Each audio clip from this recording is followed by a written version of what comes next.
Hi! So I wanted to give you a tour of our Blackboard course because this course uses Blackboard extensively. Now, if you're watching this video, you've probably already navigated to Blackboard, but I'll show you anyway. I've logged into my MC, and then I'm going to click the button at the top that says Blackboard.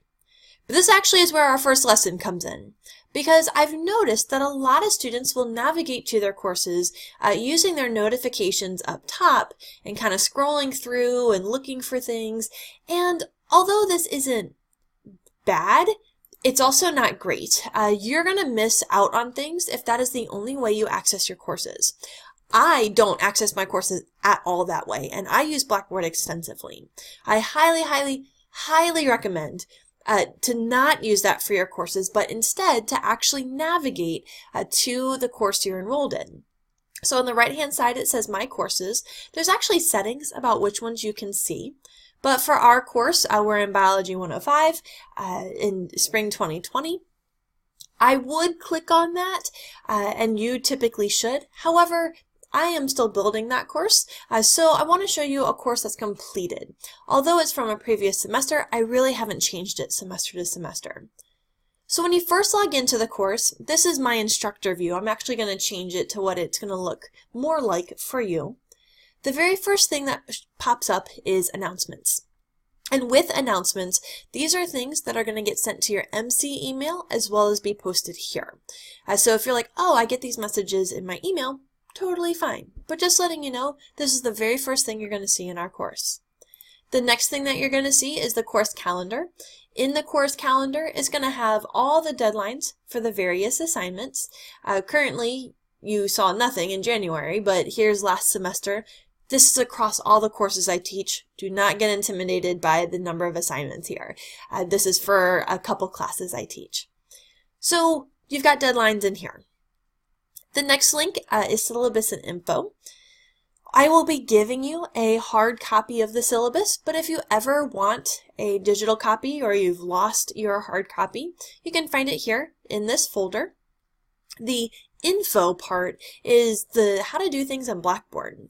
So you're going to be using Blackboard to submit assignments, to be taking tests, to write in a discussion board. And some of those things might be new to you. So I personally have created videos about the most commonly asked things that students have when it comes to Blackboard. So I highly recommend watching those. Some of the assignments are going to tell you, go watch it. And sometimes if you email me and you ask me a question that could have been answered by one of those videos, I'm just going to tell you, go watch those videos. So I spent quite a bit of time making them, and I encourage you to watch them. My grades is probably one you're going to visit often. So there's a couple things about my grades I personally recommend. I think it keeps it in course order, the way it's ordered. I recommend keeping it that way. This is how I'm organizing it within my grade center. And again, I'm really organized. So I've kind of grouped things together. So you can see I have all the projects together, all your quick quizzes together, things like that. I post things exclusively on Blackboard. If it was something that was a hard copy you turned in, which I don't think ever happens, but if it was, you'd get that back too. But I use Blackboard extensively for your grades. The current grade is accurate. I make sure that it's accurate. So you can rely on this. I know in some courses you can't, but I'm telling you, you can. So this is kind of the nitty-gritty stuff of the class. This is where you're going to find the syllabus and how you're doing and what assignments are due. The bulk of the class itself is in the second section. So first section is lectures. I encourage you guys to be checking this section out all the time. This is what gets updated the most. Now again, this is at the end of the semester, so there's going to be some stuff on here that you don't need yet. But I break down all of our courses into 4 units, and you have 4 tests on those units. If you're like, I have no idea what unit we're in, I also put the dates on there. So if you're like, it's November 10th, you're probably in Unit 3, where it says October 21st to November 17th. I usually put it in red as well if we're currently in that unit, just so they can easily find it. So let's say it's November 10th, we're going to Unit 3, and what you're going to see is a week-by-week overview. So Again, I number everything, so week 10, you're like, I don't know what week we're in. Well, I give you the dates of what week 10 is. So that's okay if you don't know it's week 10. In this syllabus, I do have it numbered, but this is probably more for me than for you. So if I scroll down, like here's week 8. In every single weekly overview, I put at least 2 things. First one, the slides. I try to post the slides before the first lecture, so I encourage you to print them, bring them to class. I give you the PowerPoint version as well as the PDF version, just depending on what you have on your computer. The second thing I will always give you are deadlines for that week. So what are some things that are coming up? What are some things you should be working on? And then I don't always do this. I try to, but I don't always do. I'll have a working ahead section. So maybe you have a paper due in 3 weeks. I've assigned it. You have your topic. You can be working on it now. So maybe you finish all these deadlines and you're like, all right, what should I work on next? These are just giving you some ideas. You see that for week 8, week 9, week 10, week 11. So I'm doing this every single week. So you know what's coming up and you have access to the slides. I'm going to warn you guys right now, like I use a lot of pictures on my slides, and you're really going to need to know how to take notes. So it helps some students to print out the slides and bring them to class. You don't have to, but it's just a tip. The other folder, we have assignments, projects, and extra credit. So the different projects in the course are going to get their own folder.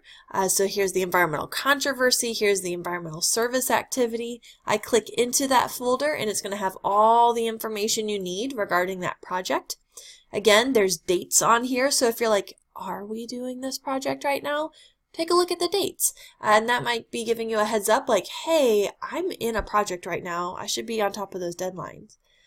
If you are interested in extra credit, because this is the end of the semester, it got deleted, but there'll be a running assignment here with extra credit opportunities. So again, assignments, projects, and extra credit. Online tests. So in this course, all of our tests are going to be online. Every time you have a test, you're going to get this test preparation, how long you'll have, what you should study, the breakdown of the test, as well as the link to the test. So that's always going to be in online tests. And then we have discussion board. One of our projects has a discussion board aspect to it. It's a really easy tool, and there's a video about how to use the discussion board. And then finally, if you need help, like if something is not working in Blackboard, there's tech support here. You can also email me as well. I know Blackboard pretty well, and I might be able to help you with issues that you're coming up with. With that said, when using Blackboard, I highly recommend using Firefox. Firefox is a web browser. Blackboard was pretty much designed for Firefox. This isn't to say it doesn't work in other web browsers. It probably does. It doesn't work as well though. Just letting you know now. And the first thing I'm going to ask you if you're having issues is if you're in Firefox, just because Blackboard works a lot better with Firefox. If you're using Blackboard on your phone, it's clunky and it's not good. And if you need to check something real quick, use your phone, but I highly recommend if you're submitting assignments or reading through something, I would use a computer, just because Blackboard's really not optimized for not computers. So that's just a quick overview of our Blackboard course. If you have questions, first just try to see if you can find it yourself. I try to put a lot of information in Blackboard, and you might be thinking this is information overload. And it probably is. But the goal is to help you find your own answers, but also help you to know like, hey, if I have a question, I can probably find it in Blackboard because I try to anticipate the questions students have. I've also been teaching using Blackboard for years now, and I've kind of accumulated all the questions students have and have tried to change my course in order to make it easier for students to navigate. So if you have any questions, let me know, but first check Blackboard.